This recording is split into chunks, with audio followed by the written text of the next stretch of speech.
네, 안녕하세요. 나는 솔직입니다. 오늘의 리뷰는 제 지난 연애사, 오늘 컨디션, 날씨, 그리고 운세의 영향을 받은 아주 지극히 개인적인 해석임을 미리 말씀드립니다. 요즘에 나는 솔로보다도 더 재미있게 반응이 오고 있죠. 낯설 사계. 여러 출연자들의 변한 모습, 그리고 변하지 않는 연애 스타일을 보면 여러 생각을 하게 되는 프로그램입니다. 지금 이제 골신 특집이 막바지를 향해서 가고 있습니다. 지난 회차에는 장미랑 22기 영식의 싸움이 있었다면 이번에는 14기 경수랑 10기 영식 사이에 신경전이 벌어졌습니다. 좀 거창하게 예고된 것과는 달리 경수가 화난 이유는 생각보다 그렇게 크진 않았는데요. 핵심은 바로 오해를 한 것에서 있었습니다. 경수는 영식이 이 프로그램에 처음부터 진심 없이 출연한 것 아니냐는 생각을 했고, 특히 국화를 선택하는 과정, 그리고 국화에서 백합으로 턴을 하는 그 과정에서 영식이 진지하지 않았다고 판단해서 마음이 들지 않았던 거죠. 그런데 이제 실제로는 이렇습니다. 10기 영식이 방송 초반부터 국화한테 올인을 하고 있었어요. 그런데 대화 해결 방식이나 성향 부분에서 국화랑 차이가 많이 났고, 결정적으로 10기 영식의 무대 포식 막무가내 밀어붙이기 방식이 국화를 가장 불편하게 만들었죠. 그래서 둘은 깨진 거고, 그 이후에 영식은 2순위였던 백합한테로 핸들을 돌립니다. 근데 문제는 이 과정에서 진실성을 문제로 경수가 불만을 품은 겁니다. 10기 영식 스스로도 자신의 선택에 확신이 없었다는 점, 그래서 본인 스스로에게도 실망한 듯한 모습을 보였고, 방송 중에는 집에 가서 사랑하는 딸이나 보고 싶다라는 넋두리를 하기도 했죠. 이런 영식의 속마음을 경수는 다 모르죠. 아마 방송 보고 조금은 이해할 것 같기도 한데요. 영식이가 처음부터 진심이 없었다고 오해를 한 겁니다. 그래서 이 신경전을 정리해준 인물은 3기 영수.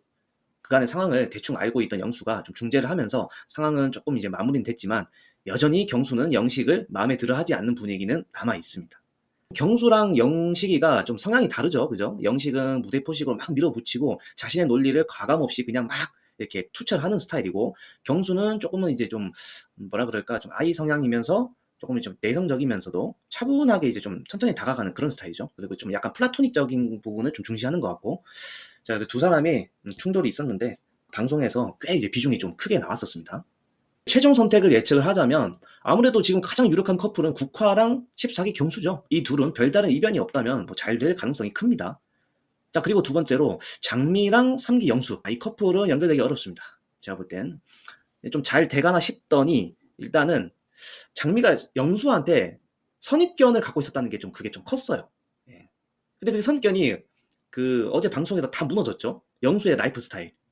철저하고 신중할 줄 알았는데 알고 보니까 뭐 한 주 한 4회는 술 약속이 있어. 그래서 그런 인싸 스타일은 나는 맞지 않다. 난 정말 싫다. 라고 장미가 대놓고 말합니다. 참고로 장미가 지난 회차에서 미천을 많이 드러냈었죠. 참을성의 한계를 떠나서 40평생 네가 가장 신기한 사람이다. 특이한 사람이다. 라고 쏘아대는 건 누가 봐도 인성에 문제가 있는 겁니다. 그럼 22기 영식은 정상이냐? 또 그렇지도 않습니다. 제 생각엔 영식이가 아주 교묘하게 살살 약을 올렸을 겁니다.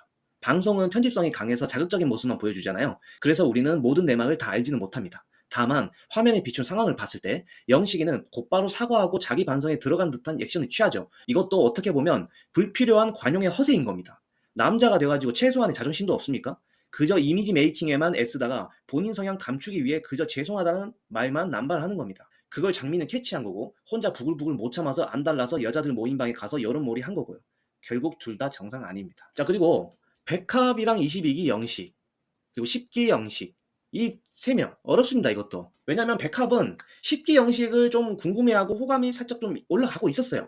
예, 항상 자기 라운더리에 두고 있었거든요. 그런데 문제는 10기 영식이 국화한테로 올인하다가 백합으로 전환하는 그 과정이 너무 한순간에 그냥 확 그냥 이렇게 진실성 없이 보였다는 거예요. 좀 가벼워 보인 거죠. 그래서 백합한테는 그게 리스크 요소로 이제 작용이 된 거고, 22기 영식 같은 경우는 백합한테 끊임없이 구애를 하고 선물하고 플러팅을 남발해요. 그런데 그게 오히려 역효과예요. 왜냐? 백합은 이미 22기 영식이 외모적으로나 성향적으로나 성이 안 찼거든요, 분명히. 근데 이게 원래 그래요. 남자가 여자한테 의뢰 자세가 돼가지고 계속 뭔가 선물 공세하고 뭔가 공주님 모시듯이 하면 결국에 여자들은 남자한테 매력을 못 느낍니다.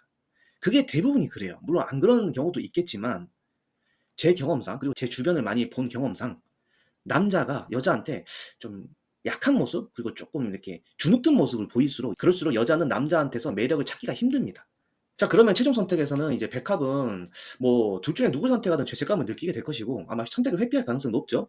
그리고 이 사람을 선택하든 저 사람을 선택하든 최선의 선택이 아닙니다. 그래서 선택을 포기하지 않을까, 저는 그렇게 보고 있습니다. 다음 주 최종 선택이 어떻게 흘러갈지 본방 사수하면서 결과를 확인해 보겠습니다. 네, 지금까지 나는 솔직이었습니다.